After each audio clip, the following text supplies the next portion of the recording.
আসসালামু আলাইকুম। স্বাগতম জানাচ্ছি সবাইকে আজকের এই ভিডিওতে। আজকে আমরা এমন একটি বিষয় নিয়ে কথা বলবো যে বিষয়টা প্রত্যেকটা মানুষের সকল ক্ষেত্রে অনেক বেশি পরিমাণে প্রভাব বিস্তার করে বা প্রভাব ফেলে। আজকের টপিক হচ্ছে আনলক ইউর বিলিফ সিস্টেম, অর্থাৎ আনলক করুন আপনার বিশ্বাস ব্যবস্থাকে। বন্ধুরা, আমি আবুল হাশেম পলাশ আজকে আপনাদের সাথে শেয়ার করব যে বিশ্বাস ব্যবস্থা কিভাবে আমাদের জীবনকে প্রতিটা স্তরে স্তরে প্রভাব, কিভাবে আমরা আমাদের নেতিবাচক বিশ্বাসগুলোকে চিহ্নিত করে তা থেকে আমরা মুক্তি পেতে পারি। তাই আজকের ভিডিওটি না টেনে সম্পূর্ণ শেষ পর্যন্ত দেখার অনুরোধ রইল। প্রথমেই বুঝবো বিশ্বাস ব্যবস্থা আসলে কি। আমাদের বিশ্বাস ব্যবস্থা হলো এমন একটি মানসিক ফ্রেমওয়ার্ক যা আমাদের চিন্তা, অনুভূতি এবং আচরণকে প্রভাবিত করে। এটি আমাদের জীবনের পারিবারিক, সামাজিক পরিবেশ এবং সাংস্কৃতিক প্রভাবের মাধ্যমে গঠিত হয়। সাংস্কৃতিক প্রভাবের মাধ্যমে চলুন এখন জানি কিভাবে আমাদের বিশ্বাস ব্যবস্থা আমাদের জীবনকে প্রভাবিত করতে পারে।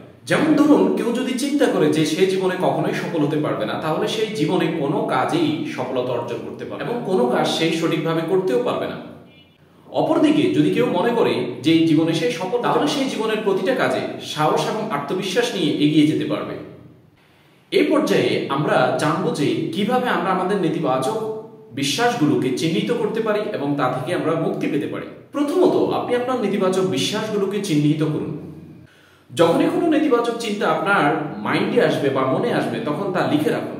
দ্বিতীয়ত, যে নেতিবাচক বিশ্বাসগুলো আপনার মধ্যে বা আপনার মনে আসছে, সেই নেতিবাচক বিশ্বাসের পেছনের কারণগুলো খুঁজে বের করার চেষ্টা করুন। তৃতীয়ত, সেই নেতিবাচক বিশ্বাসগুলোকে ইতিবাচক বিশ্বাসে রূপান্তরিত করার কোনো উপায় বা পদ্ধতি আবিষ্কার করুন। যে কয়েকটি ধাপ আপনার সাথে আলোচনা করেছি সেগুলো এখন বিস্তারিত আপনার সামনে উপস্থাপন করব। প্রথম ধাপ,